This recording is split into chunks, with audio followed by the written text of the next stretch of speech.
jour. Dans cette perspective, j'ai initié le plan Diomaye pour la Casamance, afin d'accompagner le retour des populations déplacées et de soutenir le processus de paix en Casamance. Je sais par ailleurs que chaque foyer sénégalais aspire à de meilleures conditions de vie, à une justice sociale accrue et à la certitude que l'État sert véritablement l'intérêt général.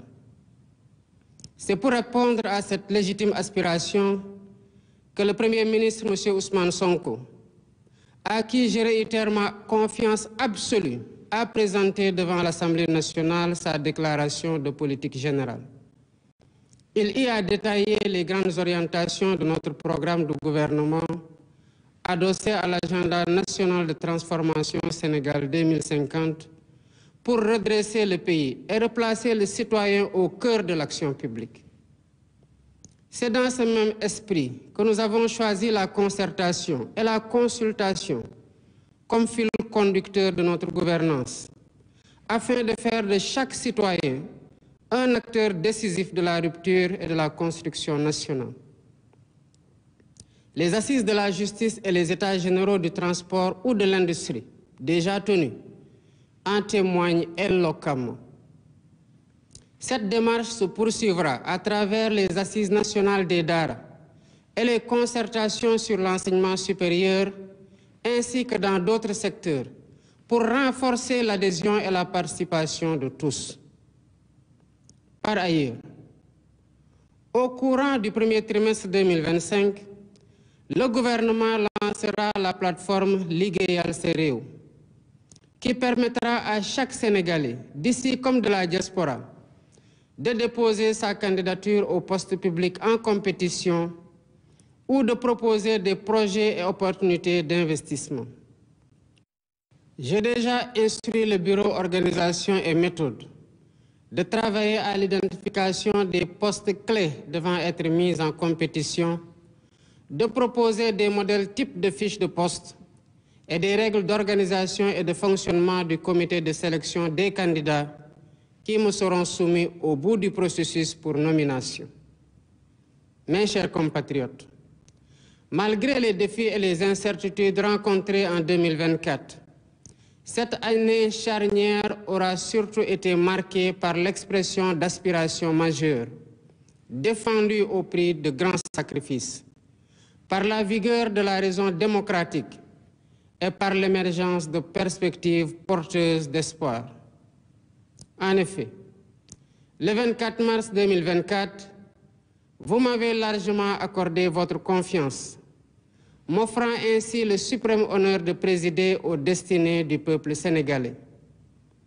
Dans une logique démocratique et une belle cohérence électorale, vous avez confirmé et parachevé votre choix dans les urnes le 17 novembre dernier, en nous confortant d'une majorité parlementaire incontestable. Le mandat populaire est ainsi clair et sans équivoque. Il nous appartient de le dérouler avec rigueur, fidélité et dévotion. Je m'y engage. À cet instant solennel, je voudrais rendre grâce à Dieu et remercier le vaillant peuple sénégalais pour sa grande maturité démocratique, saluée et reconnue dans le monde entier. Pour ma part, j'ai minutieusement décrypté ce puissant message venu des urnes.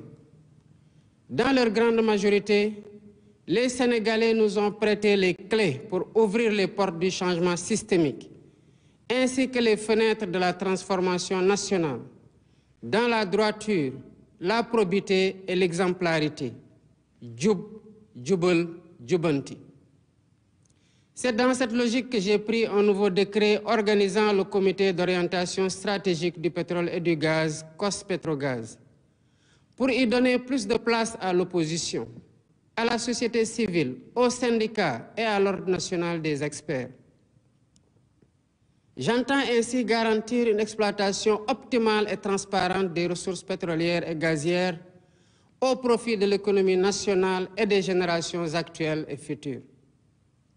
Toutefois, force est de reconnaître qu'aucun changement, aucune rupture n'est possible dans un environnement de corruption endémique.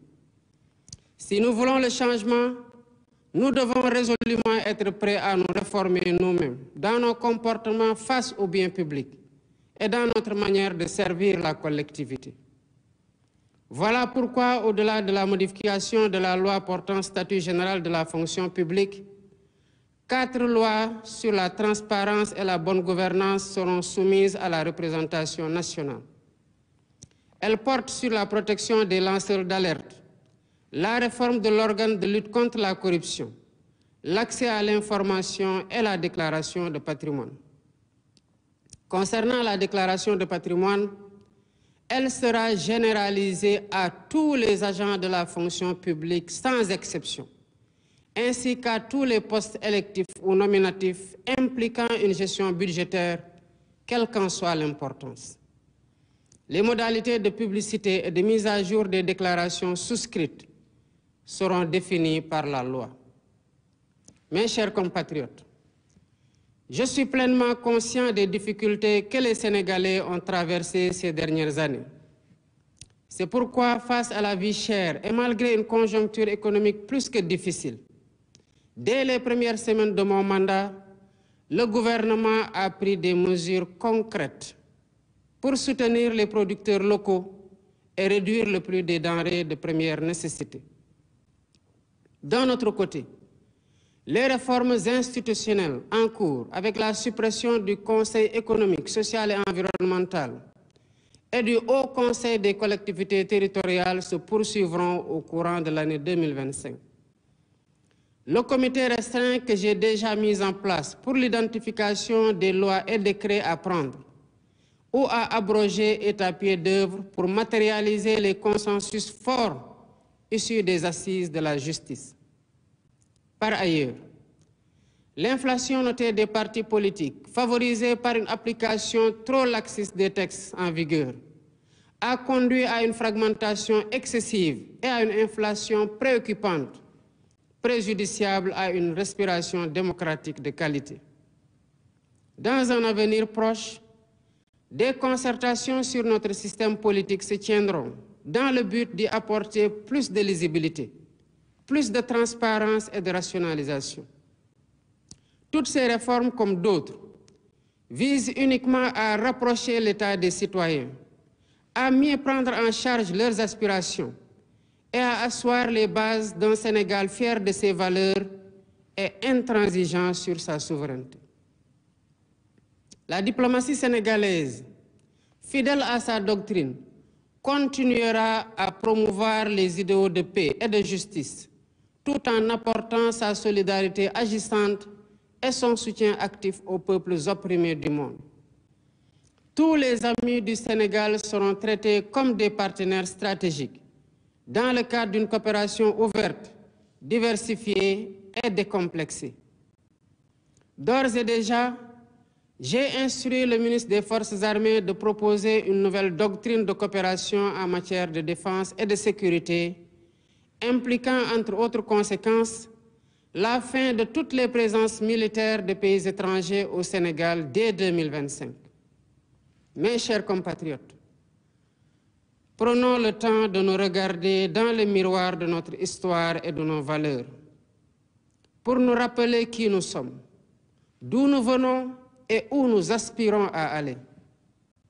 Au-delà des réformes et des politiques, arrêtons-nous un moment pour évoquer en profondeur ce qui nous unit. Cette exigence d'unité et de fraternité quasi existentielle pour bâtir l'avenir que nous voulons nous rappelle l'importance de cette communion nationale autour de la même flamme de l'espoir, de la solidarité et du vivre ensemble. Dans un esprit d'humilité et de détermination, nous construisons pierre après pierre le Sénégal que nous voulons. Cette œuvre exige la mobilisation de toutes les énergies et s'appuie sur un esprit de solidarité, de tolérance, de don de soi et de dépassement. Des épreuves les plus dures de l'esclavage aux luttes contemporaines pour l'indépendance et la démocratie, en passant par la colonisation, nous avons démontré avec constance une résilience inébranlable.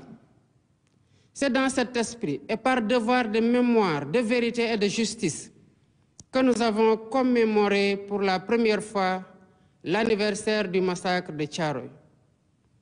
Nous avons voulu d'une part rendre hommage aux victimes et graver leur mémoire dans notre conscience collective. Et d'autre part, jeter les bases de la restauration de la vérité historique sur cet épisode tragique de notre histoire.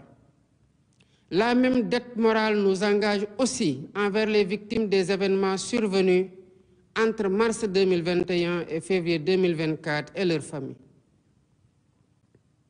Nous ne pouvons rechercher la vérité sur des faits survenus il y a 80 ans et accepter l'omerta sur les événements tragiques vécus ces 4 dernières années.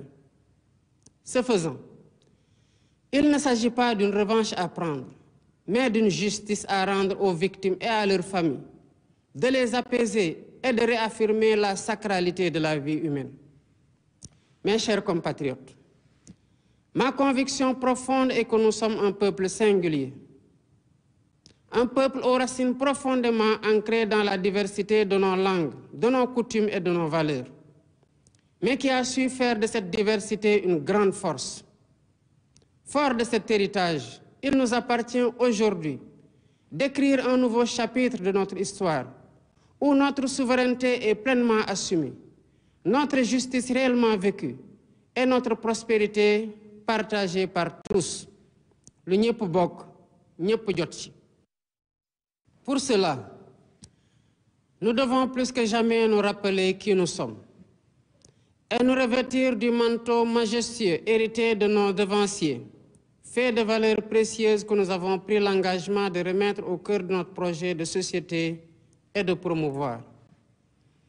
En ma qualité de gardien des institutions et garant de l'unité nationale, tout en encourageant l'expression libre, constructive et plurielle des idées, je resterai vigilant et intransigeant face à toutes les menaces sur la paix, la stabilité et notre bien commun.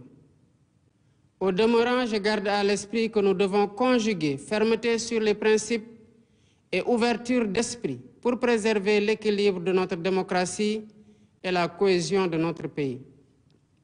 Mes chers compatriotes, grande est ma préoccupation quant à la montée du communautarisme et des discours de haine qui se propagent parfois dans les médias traditionnels et très souvent dans les réseaux sociaux. Ces dérives nourrissent la division et fragilisent le socle commun que nous avons patiemment édifié, la cohésion sociale et la stabilité qui sont la même de notre nation.